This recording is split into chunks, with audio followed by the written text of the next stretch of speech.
मैं रवि कुमार, स्वागत है आपका रेनेश आईएएस में।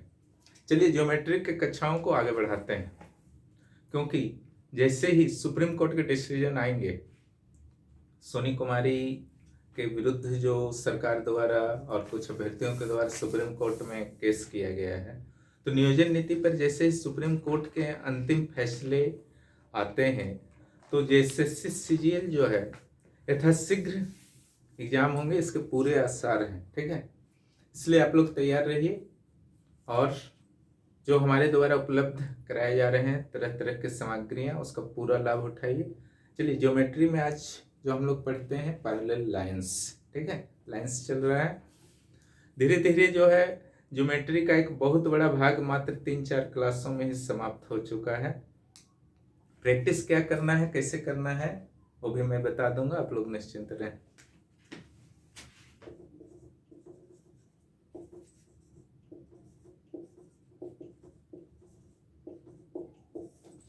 पैरेलल लाइंस के बारे में मैंने बताया था आप लोगों को कि दो लाइन जब आपस में कभी भी इंटरसेक्ट नहीं करते हैं तो उन्हें कहा जाता है पैरेलल लाइन। ठीक है, समांतर रेखा।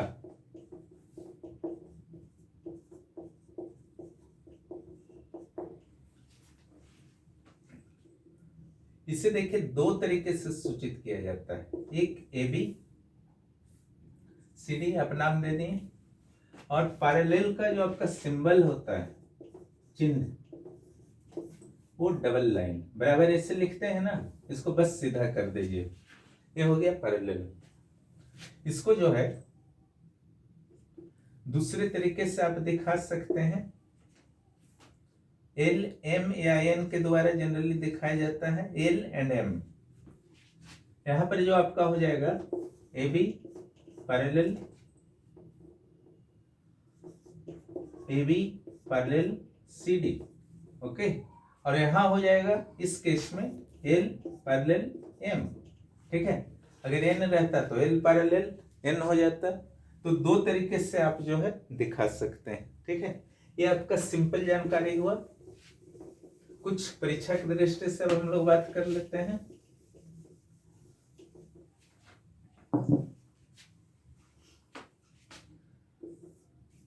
दो पैरेलल लाइन लीजिए, एल और एम नाम दे देता हूं। चलिए इसको एक तिरछी रेखा से काटिए।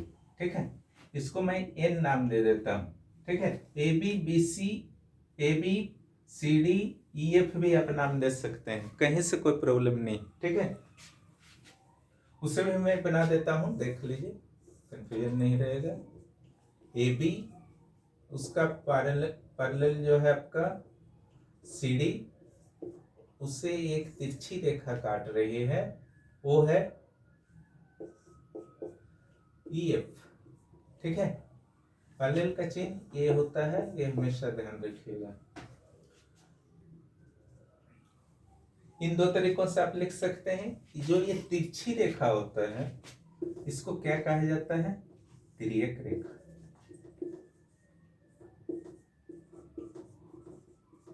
ठीक है, ट्रांसवर्सल। यहां से बहुत सारे क्वेश्चन जो है बनते हैं इस स्ट्रक्चर से। ठीक है, कैसे क्वेश्चन बनते हैं उससे मैं भी बताया। इसको आप लोग स्क्रीनशॉट वगैरह उतारना है उतार लीजिए, कॉपी में सबसे बेस्ट है। ठीक है, इसको रहने देता हूं। ठीक है, देखिए आप लोग, जब दो समांतर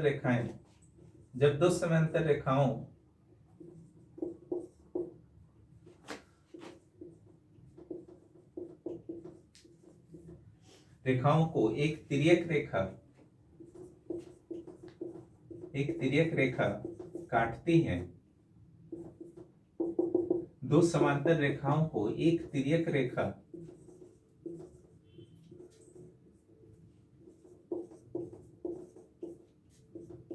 काटती हैं,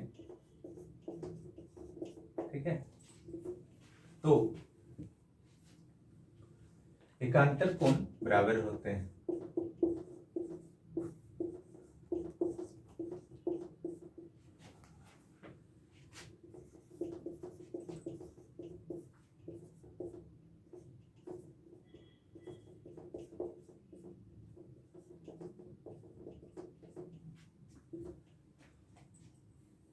संगत कोण बराबर होते हैं। दूसरा लिखना है बी नंबर में, संगत कोण बराबर होते हैं। ये वास्तव में थ्योरम है ना। संगत कोण बराबर होते हैं, एकांतर कोण बराबर होते हैं और संगत कोण बराबर होते हैं। ठीक है, ये वास्तव में थ्योरम है। अब आपको समझना है कि एकांतर कोण और संगत कोण क्या है। ठीक है, इससे पहले मैं मिटा देता हूं।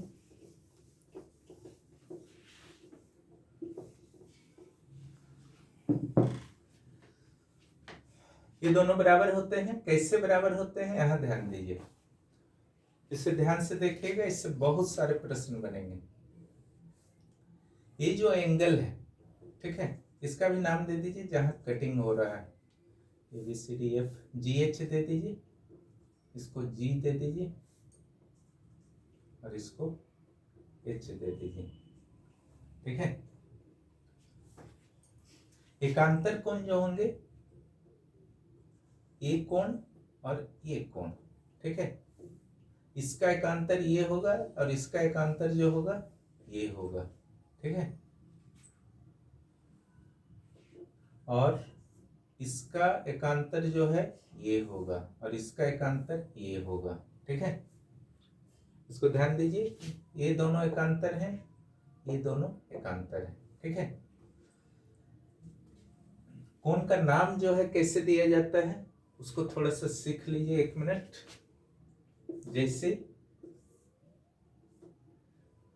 AB एक लाइन है, यहाँ पर C है, यहाँ D है, D बिंदु पे यहाँ पर है। ठीक है, तो इस एंगल का नाम क्या होगा, इस एंगल का नाम जो होगा, पहले एंगल का साइन दीजिए, फिर CDB। जिस एंगल का नाम है उसको बीच में रखना है, उस पॉइंट को। ठीक है, इसको इस तरीका से भी लिख सकते हैं, BDC, वो भी गलत नहीं होगा, ऐसा नहीं कि गलत हो जाएगा, ये भी सही होगा। ठीक है, अगर इस एंगल का नाम देना हो तो क्या दीजिएगा, एंगल CDA या एंगल ADC। ठीक है, एंगल का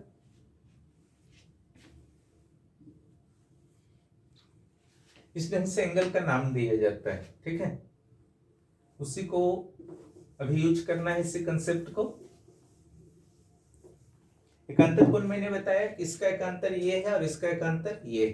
ठीक है, तो ये एंगल के बराबर ये एंगल होगा थ्योरम के अनुसार। ठीक है, AGH, angle AGH equal to angle GHD। DHG भी लिख सकते हैं, कोई दिक्कत नहीं।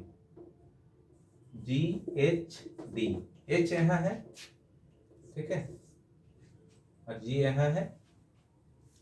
AGH GHD, AGH GHD, ये दोनों बराबर है। उसी ढंग से ये और ये एंगल भी बराबर है, इसको कैसे लिख सकते हैं, BGH या फिर HGB भी लिख सकते हैं।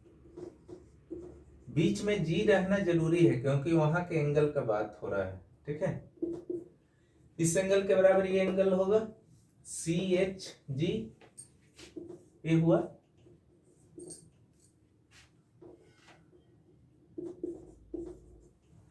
CHG, ये दोनों बराबर हो गए। ठीक है, ये दोनों को कहा जाता है एकांतर कोण। ठीक है,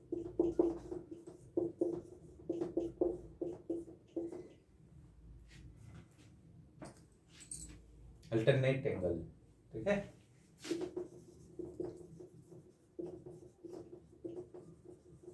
अब आइए संगत कोण के बारे में जानते हैं।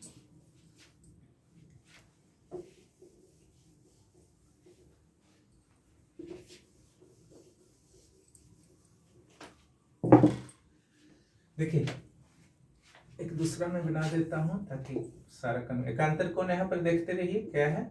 संगत कोण देखिए, नाम वही दीजिएगा जो था पहले।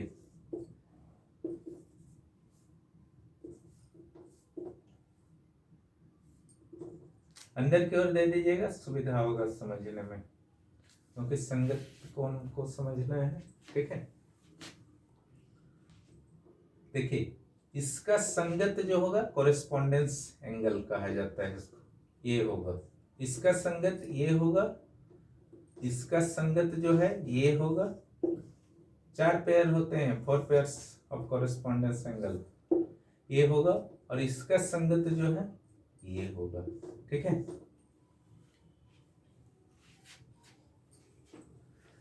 तो क्या लिखना है यहाँ पर, देखिए चारों पेयर को आप लिखिए ई G B.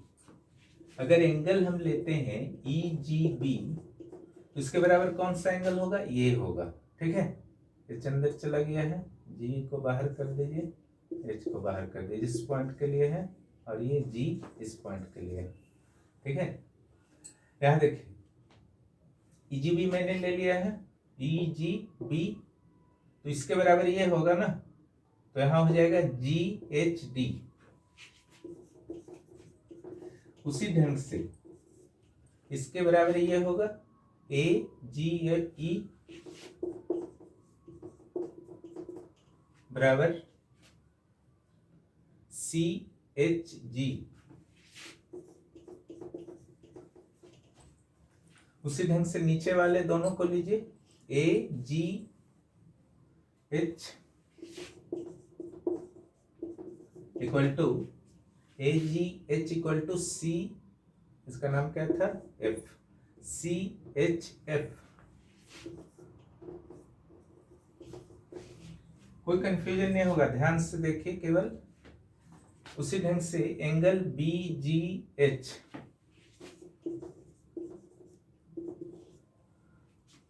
B G H, ठीक है, इक्वल टू जो आपका हो जाएगा एंगल डी एच एफ। ये सारे हुए कोरेस्पोंडेंस संगत कोण।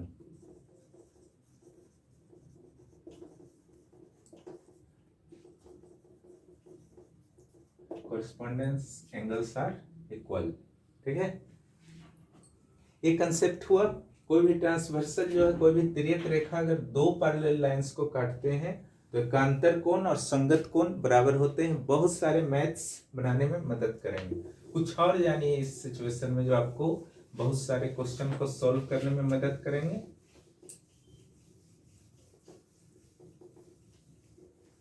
वीडियो को बैक करके देख सकते हैं, इनका छूट जा रहा होगा। यहां से देखिए इस पॉइंट पर हम लोग बात करते हैं और इस पॉइंट पर, ठीक है। इसको अलग कीजिए कटिंग करके, क्या होगा ये ए बी, ठीक है। यहां से यहां तक ले लीजिए, यही था ना, ई जी, नीचे था आपका एच, ठीक है। नीचे वाली लाइन को अभी नहीं लेना है, ठीक है। अब यहां पर देखिए जो मैंने पहले बताया था शीर्षाभिमुख कोण, ठीक है, वर्टिकली अपोजिट एंगल। ये एंगल और ये एंगल बराबर होगा। जब 2 रेखाएं कटती हैं तो आमने सामने की जो एंगल होते हैं वो बराबर होते हैं, उसी को ना कहा जाता है शीर्षाभिमुख कोण, ठीक है। तो ये दोनों एंगल बराबर होंगे, यानी कि angle E G A equal to angle B G H, angle E G B equal to angle A G H होंगे ना शीर्षाभिमुख कोण, वर्टिकली अपोजिट एंगल, ठीक है। अगर ये 40 डिग्री होगा तो ये भी 40 होगा, ये अगर 150 होगा तो ये भी 150 होगा। इसी को कहा जाता है शीर्षाभिमुख।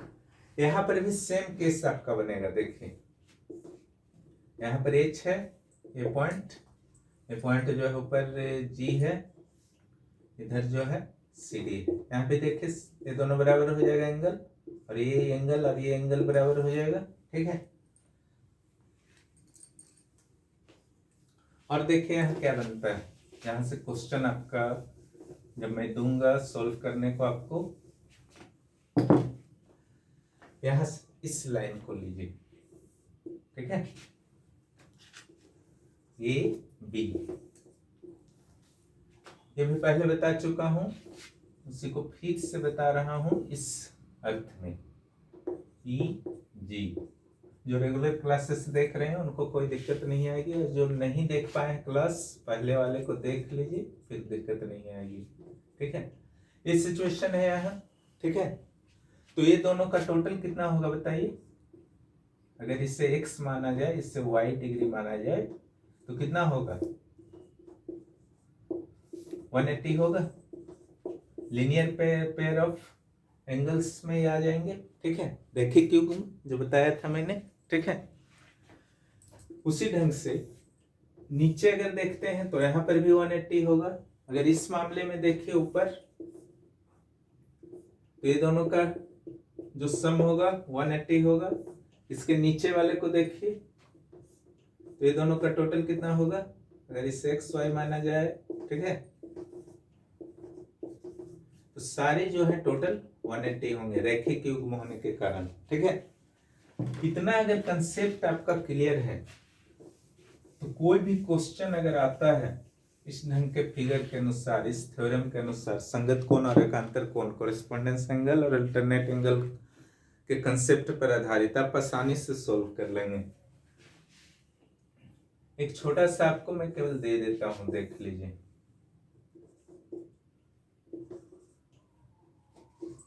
सेम नाम के साथ बना लीजिए।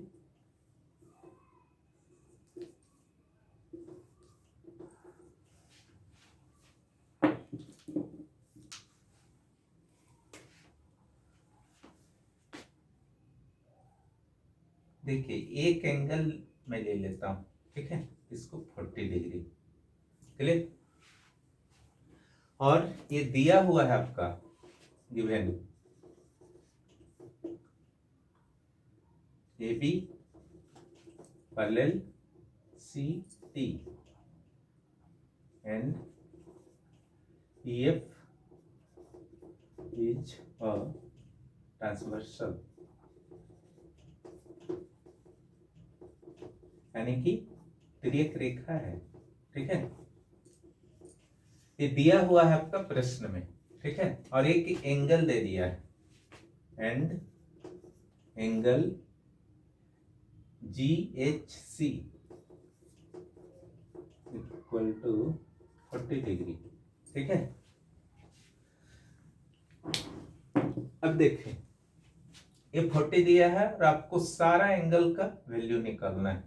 ठीक है, केवल एक एंगल दिया हुआ है और इसमें अगर केवल आपको पता है A B parallel to C D, तो सारे एंगल का जो है वैल्यू आप एकदम सरलता से निकाल सकते हैं। देखिए 40 मुंह से हो जाएगा, देखिए आप लोग बना लेंगे इसको 40, और ये रैखिक युग्म है तो 180 में इसको माइनस करेंगे ना, तो 180 में 40 गया तो कितना हो जाएगा 140, एक निकल गया। ठीक है, अब मैंने बताया था ये दोनों एकांतर कोण है, अल्टरनेट एंगल, इंटरनल एंगल। ठीक है, तो ये 140 अगर ये होंगे तो ये दोनों तो बराबर होंगे, तो ये भी 140, क्लियर। अब देखिए अगर ये 140 है तो ये 40, और ऐसे भी इधर से भी आ जाएगा, दोनों का अंतर कौन है 40। ठीक है, अब यहां देखिए h को थोड़ा नीचे लिख देता हूं साइड में। अगर ये 140 है, ठीक है, तो ये शीर्षाभिमुख कोण है, वर्टिकली ऑपोजिट एंगल, तो दोनों बराबर होता है 140। ठीक है, यहां जी लिख देता हूं। अगर ये 140 है, ठीक है, तो ये 140 हुआ, ये 140 है तो ये 140 होगा, क्यों, शीर्षाभिमुख कोण है। दूसरा और सिचुएशन देखिए, अगर ये 140 है, ठीक है, तो इसका संगत तो ये है ना, ये दोनों संगत होता है, ये भी बराबर होता है, तो डायरेक्ट भी यहां से आप निकाल सकते हैं, यहां तक जाने का नहीं जरूरत। ठीक है, अगर ये 140 होगा तो ये 140, ये अगर 40 है तो ये 40।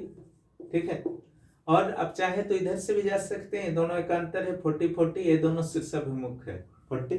ठीक है, तो इस ढंग से आप जो है सरलता पूर्वक ऐसे प्रश्नों को सॉल्व कर सकते हैं। एक मैंने बता दिया है। ठीक है, एक और क्वेश्चन दे देता हूं, उससे आप जरूर सॉल्व कर लेंगे। सेम नाम दे देता हूं, एंगल बदल दूंगा, AB and CD are parallel, EF is a transversal, ये कहाँ कट करता है? G और H पर। ओके, ये जो है G पॉइंट और H पॉइंट पर कट करता है ट्रांसवर्सल दोनों पैरेलल लाइंस को। ओके, मैं एक एंगल का नाम दे दे रहा हूं, बाकी का जो है आपको खुद निकालना है।